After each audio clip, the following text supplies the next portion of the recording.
The Dodgers do what you're supposed to do in Colorado. Get fat on offense. That's coming up next on Locked On Dodgers.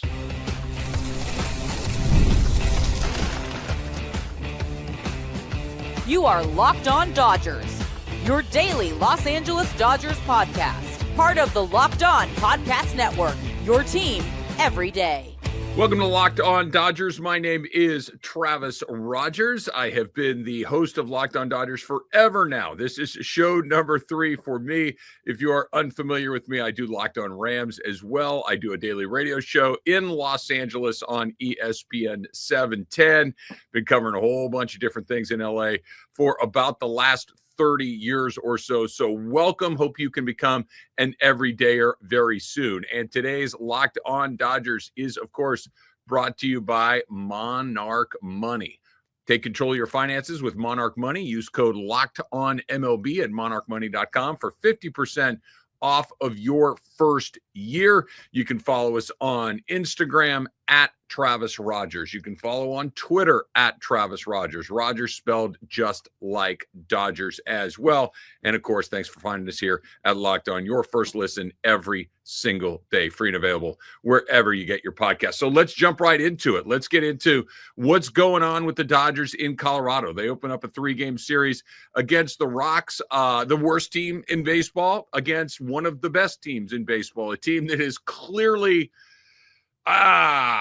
given up, never tried, never started, doesn't give a you-know-what, against the team that is trying to win the World Series every single year. So you're going to get a whole bunch of haves against the have-nots, and what we got was a pretty good baseball game, all things being equal. But in particular, I think there are 2 different things that you can take away anytime you're heading into Colorado. One of them is very good, and one of them is something as difficult as it is, you almost have to just kind of throw it over there and pretend that it never happened. Let's start with the good part of it, and that is your offense can get right in Colorado in a hurry. Now, the Dodgers have been scoring runs. The Dodgers are a very dangerous offensive team, but what you want to do is have some of your guys that maybe have not been swinging a hot bat, maybe that have been a little cool, maybe that have not been performing at a level that maybe you would hope for, go to Colorado and just get those good vibes. I don't know if there's any sport that is more vibe related than baseball, in particular, more vibe related than offensive baseball and swinging the bat and being in the batter's box and feeling comfortable when you were there. And I think the Dodgers got off to a great start last night in Colorado in that win. And we can just kind of go right on down the line in what we saw with offensively from there. Now, Shohei Ohtani goes in there and he does Shohei Ohtani stuff, right? He is not somebody that you worry about all that much. But even by Shohei's standard, up until he had that big final day against Washington on Sunday afternoon where he had a home run, he had a bases loaded triple as well. By Ohtani standards, kind of quiet for a little while, not so quiet last night. Another home run, a 2-run home run, and he missed having 3 home runs by about a combined 10 feet. And the 2 balls that he hit to the warning track weren't even hit all that well, but obviously he's starting to see the ball a lot better. So Ohtani takes a turn in the right direction, or continues to take a turn in the right direction as well. Let's move on to Mookie Betts, who, quite frankly, I've said this a bunch on my radio show, and if you're an everydayer, you've probably heard me say this a couple of times here already as well. While Mookie Betts is having a fine season by the standards of a major leaguer, he is not necessarily having a fine season by the standards of Mookie Betts. Now, the standard of Mookie Betts is Hall of Fame. The standard of Mookie Betts is best in the business, best in class. So if you're not hitting that, it doesn't mean you're having a bad year. It means you're not the best player in the league, like Mookie Betts frequently is in the conversation. But last night, again, Colorado, good vibes, big outfield, bad pitching, thin air, all of these things. He has a couple of hits as well. Now, he didn't pop one. I'd like to see that happen between now and the end of the series. Mookie Betts still has not hit a home run since early June. We're June 25. The last home run he hit was in St. Louis. That feels like a very long time ago. And Mookie, obviously, a lot of pop in that bat traditionally, not really swinging the hot bat, at least the power bat as of right now, but a couple of hits from Mookie. So certainly a step in the right direction there. He's feeling the Colorado vibes himself. Let's move on to the next. And this is the one that I think makes you go, okay, let's see what happens today. And this is one of the great hitters of his generation, first ballot Hall of Famer. Of course, we're talking about Freddy Freeman. Freddy Freeman did not have a hit yesterday. Freddy Freeman did not look particularly comfortable in the batter's box along the way. Freddy Freeman has not hit a home run since May 11th. That's a long time ago. It's June 25. Freddie Freeman has not got the ball out of the ballpark in about a month and a half. This is a player that is way too good, and this is maybe near the top of the list of what I would like to see happen between now and that matinee that we have coming up on Thursday afternoon. Maybe a couple of balls on the barrel of Freddie Freeman's bat so he can start to feel those good vibes again. Now, of all the players in baseball that you don't worry about too much, Freddie Freeman might be at the top of that list, but kind of a rough patch for him right now. You see that average continue to fall. And it's not just that he's not getting a lot of hits. He doesn't look particularly comfortable in the box, not really driving the ball the way that you would expect to see Freddie Freeman. So something to keep your eye on moving forward right there. Will Smith, I don't want to say you're looking for him to get hot because he's been hot all season long. He continued to stay hot. A couple of more hits for him last night. And this is what Colorado can do, is just keep that thing rolling. Smith took advantage of it. Don't look now. Max Muncy is officially Max Muncy all over again, right? A couple of hits last night, a couple of runs for Max Muncy. And, oh, by the way, a beautiful play late in the game to cut a ball off in front of Mookie Betts, a little pirouette, throw him out at first base. And Max Muncy is doing what you hope a player like Max Muncy will do. And this is why I give the Dodgers a lot of credit. If we want to give it to Freddie Freeman, to Alex Friedman, Andrew Friedman. Don't mind me. I'm just having a brainstorm over here. Andrew Friedman, Dave Roberts, give the credit to whoever you want, but they continue to run Max Muncy out there every day, even when he gets off to an incredibly slow start. He's not driving the ball to the ballpark, and now you turn around right now, and Muncy's exactly where you would expect him to be. Max Muncy's going to finish this season with about 30 home runs, which is what he always does. Max Muncy continues to climb the ranks of, great Dodger home run hitters in LA history. So he gets hot, stays hot, and he continues to be the player that you're going to need him to be to have that run. And then just kind of going through the last part of the order, Teo with a couple of hits last night as well. He had been a little cool, certainly by his standards. So Andy Pages continues to stay hot. Couple of hits there for him, a run driven in as well. So Pages continues to be a real surprise, not just somebody that, he's hot, but Andy Pages, all-star Andy Pages is certainly a realistic possibility at this time.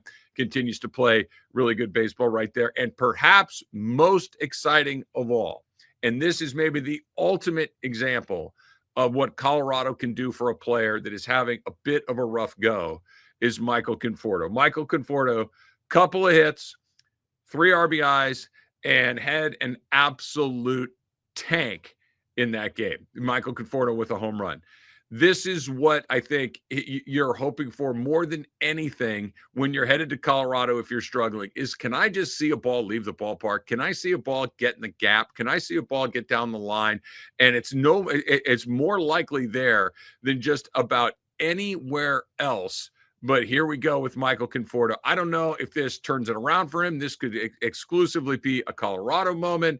But you go back to the game on Sunday against the Nats. He hit the ball hard a couple of times there. Hit the ball hard a couple of times at Colorado. So maybe finally, similar to Max Muncy we were talking about, and him kind of coming alive at the right point, maybe Michael Conforto is finally starting to come out of it. Maybe not. We'll see. I would still like to see Hyesung Kim play every single day. I think that is a better option almost on every level, but they're going to give Conforto a chance to come out of it. Conforto, a longtime major leaguer, has a track record of performing in the major leagues. And, like I've heard Eric Caro say many, many times, don't talk to me about what it is at any given point. Talk to me about what it is at the end. And maybe Michael Conforto is starting to come alive a little bit. I did think there was something interesting. I was listening to the game on the radio last night, and Rick Monday mentioned that, he knows what's going on, that he knows he's got to get going sooner or later. So maybe sooner is happening right now, and maybe the pressure is finally starting to produce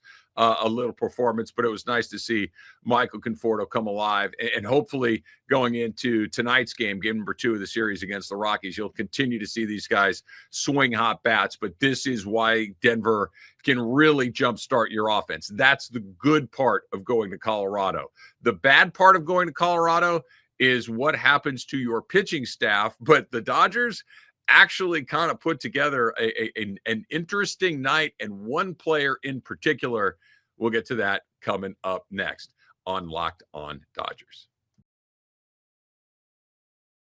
Ever wish that managing your money felt easier? With Monarch Money, it absolutely can. So whether you're growing your savings or planning for big purchases, Monarch puts you in the driver's seat. It's like having your own personal CFO, giving you full visibility and control over your finances. And Monarch Money, it's more than just a budgeting app. It's a complete financial command center, so you can track all of your accounts, investments, and spending in just one place. So in addition to managing your money, you're also building wealth, right? One of the things that you notice when you start using Monarch Money is you just have everything in one place, right? You don't have to ping pong between a million different accounts, a million different apps to try keeping track of everything. Everything is together with Monarch Money. It is so much easier to manage your money in day to day. And by the way, how about this? If you're sharing some of your finances with someone else, it helps you stay on the same page together, and it helps you set those goals that you want as well. So if you're thinking about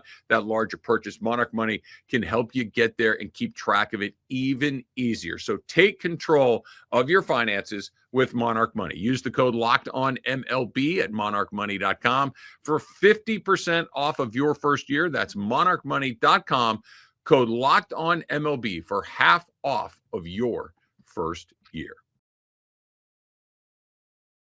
Moving forward on Locked On Dodgers, a reminder to click subscribe, a reminder to check this out every single day. You want to become an everydayer here at Locked On Dodgers. We're going to talk about each and every game, each and every one of those big stories along the way. So one of the big stories as we were heading into this series is, what exactly is your bullpen going to look like when you go into a ballpark that is a house of horrors for every pitching staff that has ever lived since baseball was invented in the city of Colorado? Oh, by the way, how about this for a weird one? Coors Field's the 3rd oldest ballpark in the National League. If you're watching me on YouTube, you can see how much gray I have in my beard. So I've watched a lot of base. That Colorado is the 3rd oldest ballpark in the National League has never made me feel older than it did last night when I heard that during the broadcast. Wrigley Field's number 1, Dodger Stadium number 2, and Colorado. So put that aside for a second, as difficult as that may be. I think the Dodgers got an absolutely wonderful performance from Justin Robleski last night. And it's not just because the line score came together in a way that makes you feel pretty good about it. You're talking about a 5-inning outing. He did, you had the opener and Dreyer, but Robleski was going to pitch the bulk of those innings last night. It wasn't just that he had a couple of walks, two walks of 5 innings, not great, but it's also not the end of the world. It wasn't even the fact that he struck out 7 guys in 5 innings. That's a really good ratio. Or gave up 5 hits, which, again, enormous ballpark, enormous outfield. The ball isn't going to break quite the way it is. But again, the Rockies, they're a historically bad team.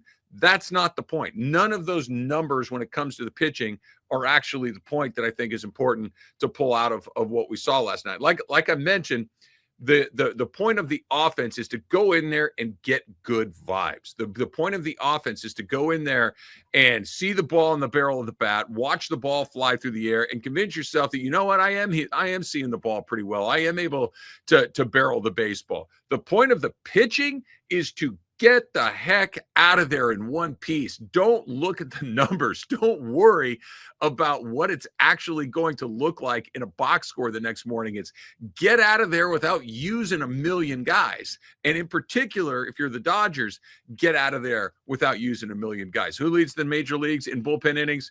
It's the Los Angeles Dodgers, who is still trying to ham and egg their rotation together, at least once a week, if not twice a week. it's the Los Angeles Dodgers. So every time you can get somebody like Ben Kasparius over the weekend, somebody like Justin Robleski last night that can eat up half the game, that is a massive accomplishment. And I think that is exactly what he did last night. Did he pitch 5 innings on a night in Coors Field is huge, because let's be honest, and we're going to talk about Yamamoto coming up in just a little bit. I'm sure we'll talk about Clayton Kershaw as we get closer to his start on Thursday. But the odds of Yamamoto and Clayton Kershaw both covering 5 innings in their starts, I don't know. Not in Coors Field. I wouldn't feel great about that. I mean, any one of them individually, sure. But when you look at it collectively, you're going to get 3 guys, each of them pitch 5+ innings in a series in Colorado. I don't know. That just feels like a lot to ask. And that Robleski checked that box, I think is a really good indicator. And now you start to look at some of the bullpen. Instead, I mean, think about it. You had 4 other guys, 5, I guess, really. So we'll throw Dreyer in as a bullpen guy, even though he started the game. You used 5 pitchers out of your bullpen yesterday on a bullpen day. That's not actually half bad. But if Robleski even goes an inning or 2 less, now all of a sudden you're asking some guys to cover multiple innings. You're asking some guys to pitch multiple times, maybe some back-to-backs in this series that could really kind of change some things along the way. And again, it's Colorado. They're not a good team. You should beat them no matter what, but it's a matter of keeping guys fresher as you head to Kansas City, as you head closer to the All-Star break. You're going to try to chip away at that giant inning total that the Dodgers have put together in their bullpen. Kirby Yates, not his best outing yesterday. Did not really look like the guy that you're hoping to see. Again, Colorado, he escaped. They got out of there. They won the game. Put the actual numbers aside. Feel good about the guy leaves in one piece. So whatever. Alex Vezina only has to face 1 hitter. Good outing for him. You feel good about that. Anthony Banda, not his best. Again, Colorado, Coors Field. I have a really hard time putting any value in what the actual performance is, other than did you get in and out of there in one piece. Banda was the one guy that kind of put them in a pickle. That game felt like it was put away. That game felt like you could kind of start getting ready and let's just get this thing to the end. Maybe not have to dip into that bullpen one more time. Not quite able to do it. It felt far more like a function of Coors Field than anything else, but certainly not his best day.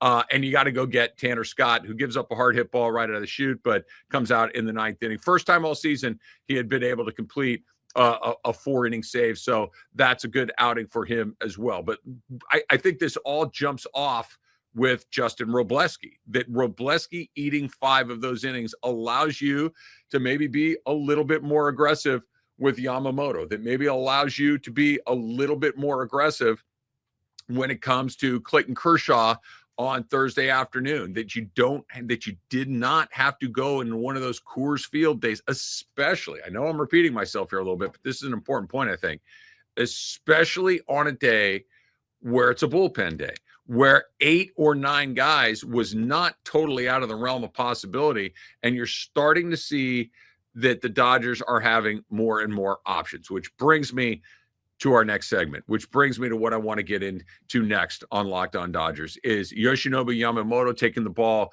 later today? What are the expectations there? And what is the trend for him moving forward? Again, with the Colorado understanding involved in that, what are we looking for today when he takes the ball against the Rockies? That is coming up next on Locked On Dodgers. Guys, you have probably heard of Viagra or Cialis, and maybe you've even given them a try, right? But if you're looking for something beyond the usual pill, it's time to meet Rougier Ready, right? Rougier Ready is a next-gen prescription treatment designed to amplify arousal in the brain and boost blood flow. You know how important that could be, right? Unlike the usual pills that can take hours, Rougier's 3-in-1 formula dissolves right under your tongue and kicks in fast, on average in 15 minutes. And it's not just fast acting, it can act up to 36 hours so you can stay confident and in control when the moment is right. So if traditional options haven't worked, Rougier might be the right answer. Over 150,000 guys have already made the switch. It is completely online. Rougier connects you with a board-certified doctor and ships your treatment discreetly to your door. You can even read real customer reviews on their site. It's helping a lot of people feel more confident and present in that moment. So head to Rougier.com/LockedOnMLB. Use the code LockedOnMLB to get 15% off today. That's RUGIET.com/LockedOnMLB and use the promo code LockedOnMLB for 15% off. Individual results may vary with prescription treatment. Compounded drugs are permitted to be prescribed under federal law, but are not FDA approved and do not undergo FDA safety, effectiveness, or manufacturing review. Please visit the Rougier website for a full safety information. Moving forward on Locked On Dodgers, and I believe here in Locked On Dodgers broadcast number 3 for myself, it's the first time I have not said Locked On Rams, but you should check out Locked On Rams as well. Me and Doug McCain got all of your Rams information. Of course, there's Locked On Dodgers with the Cambros. Those guys do a great job. All of your Locked On podcasts should be your second listen right after you are done with Locked On Dodgers. Welcome here. You can follow me on Instagram as well. And of course, if you are one of those people that likes to watch your podcast, you can do it on YouTube as well. So let's talk about Yoshinobu Yamamoto and his outing in Colorado today. So his numbers over the course of the season are telling you a very important story. His numbers are telling you exactly what has been going on for him over the course of the year. So let's kind of go through this. So obviously the Dodgers got an early start. They had to go to Japan and play that series. And Yamamoto had 2 starts in the month of March for he pitched 5 innings against the Tigers. He pitched 5 innings against the Cubs, put together an ERA of 2.76. And all in all, a very, very highly effective guy along the way. 14 strikeouts in those 10 innings along the way. Then he really hit his stride in April, where he was maybe the best pitcher in baseball, was just kind of ripping through it. He had 4 starts in the month of April. He had a 6-inning, 7-inning, and 5-inning start. The 1 start against Paul Skeens, the Pittsburgh Pirate, the 5 innings. Maybe not his best, but certainly not a clunker. He finishes the month of April with an ERA of under a half a run, 0.38. So he comes out of the gates absolutely smoking along the way. Then you get into May and things start to change a little bit. Now, he's going deep in the game still. He's still picking up a lot of innings. You're talking about 5 starts in the month of May, 6, 6, 6, 5, 7. Those are the amount of innings that he's pitched in those things. So he pitches 30 innings in the month of May, but the number, while still very good, ticks up noticeably. So we go from a 0.38 ERA in the month of April to something that is a 3 in the month of May. So you're talking about a 6x factor, still very good. And, to stay at that 0.3 number is artificially low. But here we are at 3.0. Good, but we have taken a significant step in the wrong direction. Welcome to the month of June. 4 starts so far in June. Today will mark his 5th start in June.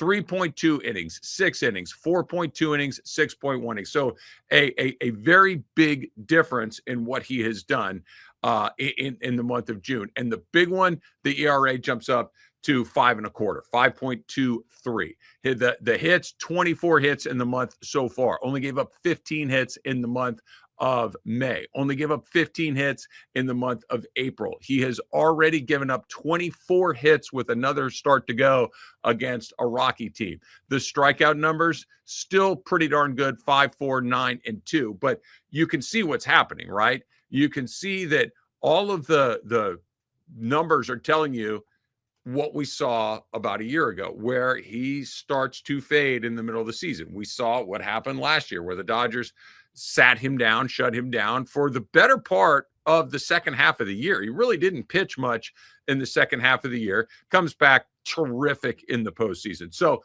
just kind of putting that out there as a reminder that, learning your way through the course, of a full major league season is a process, and it is a long process. And he's taken the ball and he's been game in just about every single game, every single month, but they're trending in the wrong direction. So I wouldn't be surprised if there was a little reset for him at some point. What I'd like to see out of Yamamoto today in Colorado is attack the strike zone. Don't go high in pitch count. Really kind of go at these guys and see what damage they can do. Again, this is Colorado. You don't have to be too perfect because the ball is going to be, they're going to find hits anyway. The idea is to get through innings with as much or with as little damage as possible. I'd like to see that. And what is interesting for him in particular, and this kind of goes back to what we were talking about with Justin Robleski a minute ago. This kind of goes back to what we've been talking about with Shohei Ohtani, Ben Kasparius, some other guys that we're starting to see. Emmett Sheehan, I think, is a part of what I'm about to mention. You're having some options that maybe you didn't have 2 weeks ago, a month ago. There are some guys that are able to be stretched out a little bit. They're going to be able to cover some of these innings that are going to allow you to maybe get Yamamoto off of his feet a little bit more often. Maybe it's not an IL stint. Maybe it's not pitching into the seventh inning of games, but something that will allow you to feel pretty good. The Dodgers are starting to open up a little bit of room in the National League West. You got a little bit of a softer schedule over the next couple of months than you did over the last month or so. So maybe this is allowing him to get off of his feet just a little bit to reset, because like everybody in Dodger land understands, and I think just about every Dodger fan understands, as much fun as it is to win every single night, as much fun as it would be to be on a team that would chase 110 wins, maybe 115 wins, that is not the goal of this team. The goal of this team is to win the World Series, full stop, period, sentence, paragraph. Win the World Series. You're going to win the World Series with Yamamoto pitching big games. You're going to win the World Series with Blake Snell pitching big games. You're going to win the World Series with Shohei Ohtani pitching big games.